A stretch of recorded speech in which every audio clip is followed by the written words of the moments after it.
ઇંગ્લેન્ડના લેસ્ટરમાં ગુજરાતી મૂળની શિવાની રાજા લડી રહી છે સાંસદની ચૂંટણી। મૂળ દીવની શિવાની રાજાએ વિડીયો કોન્ફરન્સના માધ્યમથી દેવવાસીઓ અને ગુજરાતીઓને મતદાન કરવાની અપીલ કરી છે।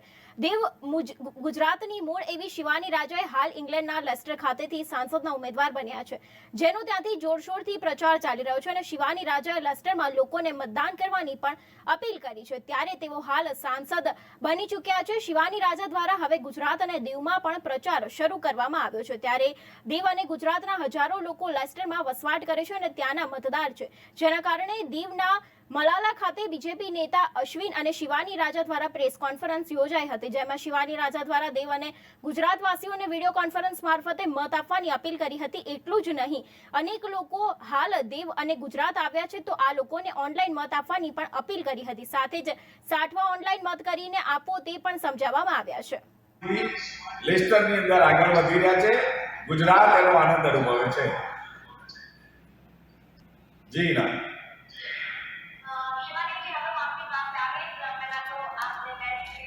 ચોક્કસથી આપણને મદદરૂપ થશે, પરંતુ સંસદમાં જ્યારે જશે ત્યારે એટલું ગૌરવ આપણને અનુભવાશે કે શિવાની એ આપણી દીકરી આપણે મહેસૂસ કરીશું કે બ્રિટનની યુકેની ગવર્મેન્ટમાં, યુકેની સંસદ પાર્લામેન્ટ।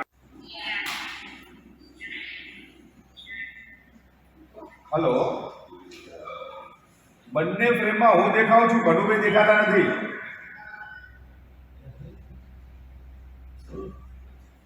કે શિવાની એ ભારતની પુત્રી, આ ગુજરાતના પુત્રી એ સમગ્ર દુનિયાનું નેતૃત્વ કરે એવી ક્ષમતા ધરાવે છે અને અનેકવિધ પ્રશ્નો છે ભારતના અને બ્રિટનના। અહીંયાથી પણ ઘણા બધા લોકો બ્રિટનમાં લેસ્ટરમાં વસે છે। ગુજરાતી ભાઈઓ, બહેનો, મિત્રો અને વડીલોને મારા પ્રણામ। હું શિવાની રાજા છું। હું ગુજરાતી દીકરી છું અને 4 જુલાઈ રોજ હું આપણા બધી કમ્યુનિટી માટે ને લેસ્ટર માટે ચૂંટણીઓમાં ઊભી છું। હું લેસ્ટર ને આપણા બધા કમ્યુનિટી માટે કામ કરવા આવી છું અને તમારો સાથ અને સહયોગ માટે હું વિનંતી કરું છું। આ સમય આવ્યો છે લેસ્ટરનો પોલિટિકલ કચરો સાફ કરવા ને આપણા મત ને અવાજ દેવા। એટલે એક બીજી વિનંતી કરું છું, તમારા બધા સગાવાલા, ફ્રેન્ડ્સ અને ફેમિલીને પ્લીઝ કહેજો કે 4 જુલાઈ રોજ બારે જઈને વોટ કરે। 7 નંબર શિવાની રાજા કન્ઝર્વેટિવ પાર્ટી ને આ ઝાડ પાસે ચોકરી મારે। ધન્યવાદ અને પ્રણામ। મારું નામ ભીમજી દેવજી બારૈયા એલિયાસ કપી। હું અહીં ડિસ્ટ્રિક્ટ ક્રિકેટ એસોસિએશનનો વાઇસ પ્રેસિડેન્ટ પણ છું, ક્રિકેટર પણ છું અને લેસ્ટરમાં જે બેન ઊભા છે શિવાની બેન, એ મને લાગે છે હોનહાર છે, બહુ જ પ્રતિભાશાળી છે। અમે ઈચ્છીએ છીએ કે અમારા ત્યાં લેસ્ટરમાં જે પણ અમારા ફ્રેન્ડ છે, મિત્રો છે, એને અમે એવી રિક્વેસ્ટ કરીએ છીએ કે બેનને ગમે ત્યાંથી પણ, ગમે આપણા કુટુંબી કબીર બધાને બોલાવી અને એને 4 તારીખે વોટિંગ કરાવો એના। અને અમે આશા રાખીએ દીવ એક નાનું સિટી છે, બહુ સુંદર સિટી છે અને ત્યાં ફરીથી તમે જીતીને આવો એવી મારી શુભેચ્છા છે। અને ખાસ તો દીવવાસીઓને એક સંદેશો છે કે આ બેન છે તે જીતા પછી સારું કામ કરશે અને દીવના જે પણ લોકલ ઇસ્યુઝ છે લેસ્ટરમાં એને ફોલોઅપ કરશે એવી મારી શુભકામના। જય હિન્દ। રિટાયર્ડ ઓફિસર છું અને દીવનો વતની છું। છેલ્લા 2 દિવસથી શિવાનીબેન રાજા જે લેસ્ટરની અંદર મેમ્બર ઓફ પાર્લામેન્ટની ચૂંટણીની અંદર ઊભેલા છે, તેમના જેટલા વિડીયો જોયા અને આજે પ્રેસ કોન્ફરન્સ હતી, દીવના લોકો બધા હાજર હતા। એમને જે શરૂઆત કરી કે લોકોના પ્રશ્ન, એની જે જોબથી શરૂઆત કરી એટલે અમને ખૂબ જ આનંદ થયો। અત્યારે આપણે મેઇન જરૂર હોય તો નોકરી વગર બેકાર માણસ હોય તો એ દુઃખી થઈ જાય, પણ પહેલું જ્યારે શિવાની મેં જોબનું કહ્યું એટલા માટે અમે ખુશ છે। અને દીવના લોકો ત્યાં પણ શિવાનીબેન રાજાને એ લોકો વોટ કરવાના જ છે। ત્યાં લોકોને ઉત્સાહ છે। એનું કારણ એક જ છે કે શિવાનીબેન રાજકોટની દીકરી છે, ગુજરાતની દીકરી છે, ભારતની દીકરી છે અને રાજકોટની હોવાના કારણે હું એટલું કહી શકું કે એ આપણા સૌરાષ્ટ્રની સિંહણ છે, એ જીતશે, એમાં 2 મત નથી। અને લોકોના કામ પણ કરશે. હું અશ્વિન બેંકર, ભારતીય જનતા પાર્ટીનો સહપ્રવક્તા છું. આજે દીવ ખાતે યુકેની પાર્લામેન્ટમાં એની ચૂંટણીઓમાં દીવના દીકરી શિવાની રાજા કેન્ડિડેટ તરીકે ઊભા છે. એમને આશીર્વાદ આપવા, એમને સમર્થન આપવા અહીંયા દીવના આગેવાનો ઉપસ્થિત હતા. એ સંમેલનમાં મારે આજે આવવાનું થયું છે. આજે પ્રેસ કોન્ફરન્સ લાઈવ શિવાનીજી ઉમેદવાર હતા, એમના માધ્યમથી અને અનેકવિધ માધ્યમોથી રાજા શિવાનીને દીવના આગેવાનો, આપણા ગુજરાતના આગેવાનોએ મત આપવાની ખાતરી આપીને આશીર્વાદ આપ્યા છે. ખાસ કરીને ભારતનું ગૌરવ કહેવાય, ગુજરાતના દીકરી છે. અને જ્યારે ભારત આટલી આદરણીય નરેન્દ્રભાઈ મોદી સાહેબના નેતૃત્વમાં વિકાસ કરી રહ્યો છે અને ત્રીજી મહાસત્તા બની રહ્યો છે, ત્યારે વિશ્વગુરુ બનવાના સંદર્ભમાં પણ સનાતની વિચાર, એટલે કે મૂળ આપણા સનાતનીના દીકરી એવા શિવાની એ સંસદમાં પ્રતિનિધિત્વ કરશે. ત્યારે ચોક્કસથી આપણને વિશ્વગુરુ માટે અથવા સનાતની વિચારોને વેગ મળશે. ભારત અને બ્રિટનની જે એકતા છે, ઋષિ સુનકજીને પણ આપણે જોઈએ ત્યારે આપણને ભારતીય મૂળના એ જ્યારે દેખાય, ત્યારે આદરણીય નરેન્દ્રભાઈ મોદી સાહેબ અને માન્ય અમિતભાઈ શાહ સાહેબના જે કાર્યો છે ભારતને મજબૂત કરવાના, એને બળ મળશે.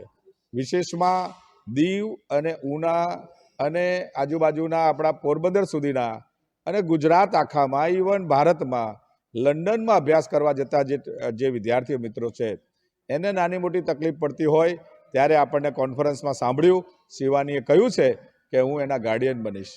શિવાની એક આશાસ્પદ મહિલા છે અને સંસદમાં બ્રિટનમાં એ નેતૃત્વ કરશે, પણ આજે આપણને એવું લાગે છે કે વિશ્વ કક્ષાએ પણ નેતૃત્વ કરવાની ક્ષમતા દર્શાવે છે. એટલે ભારતના અનેકવિધ પ્રશ્નો લંડનના હોય તો એ ટેકઅપ કરશે.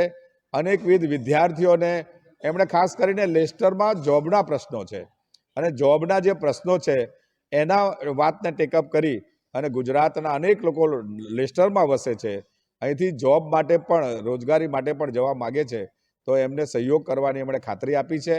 અને નાના મોટા પ્રશ્નો હોય એને ટેકઅપ કરી, એને મેક શ્યોર કરી અને એ કામ કરશે એવી ખાતરી હોવાના કારણે આજની આ કોન્ફરન્સ એક ઘણી ફ્રૂટફુલ લાગી છે.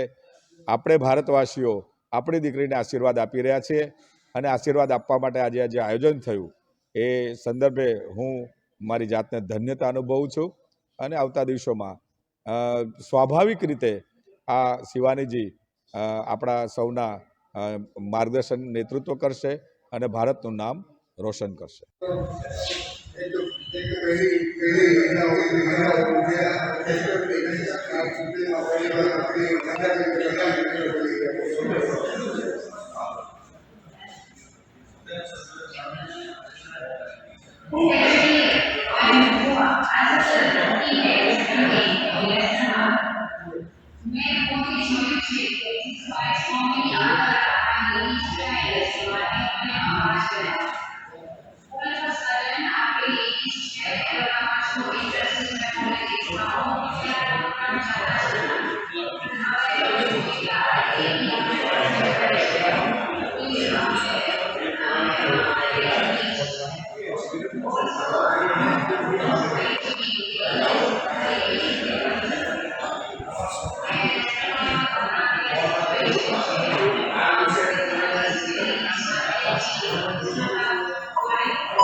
આપણા બીજા પત્રકાર મહિલા પત્રકાર છે એમના પૂછવું નહીં આટલો પ્રશ્ન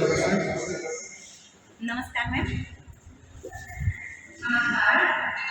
मैं ये पूछना चाहती हूँ कि अगर दीव के और गुजरात के जो लोग हैं वो वहाँ जाके बहुत ही आशा रखते हैं कि वहाँ पे उसको रोजगार मिले, तो उसके लिए आप क्या करें? अभी बहुत दिक्कत है वहाँ पे रोजगार।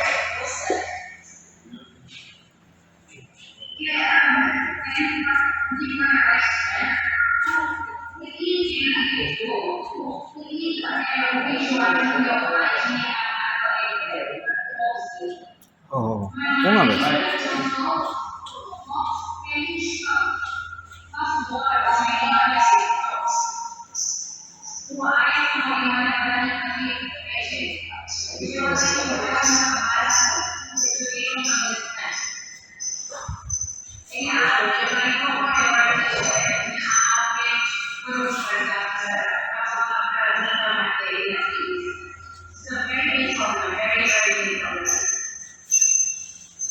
और अगर आपकी विजय होगी तो आप लोगों जो इंडिया के लोग हैं उनके लिए क्या करेंगे?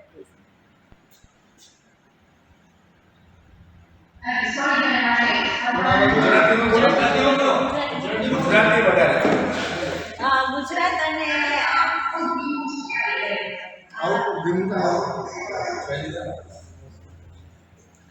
તમારો ત્યાં વિજય હશે, તમે જીતી જશો તો પછી તમે ઇન્ડિયા માટે અને ગુજરાતના લોકો માટે તમે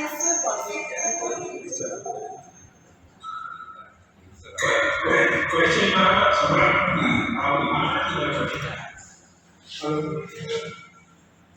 સેવાની તમે ત્યારે બની જાતો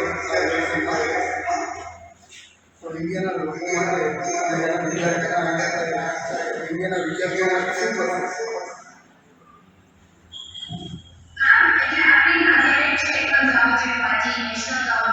He is working very hard with our Indian government to get that opportunity to be there. Our foreign secretary Modi is now so it was not a community area to share. Business and trade secretary in India is trying to work with the government. During Monday, I was much more for you. Next to the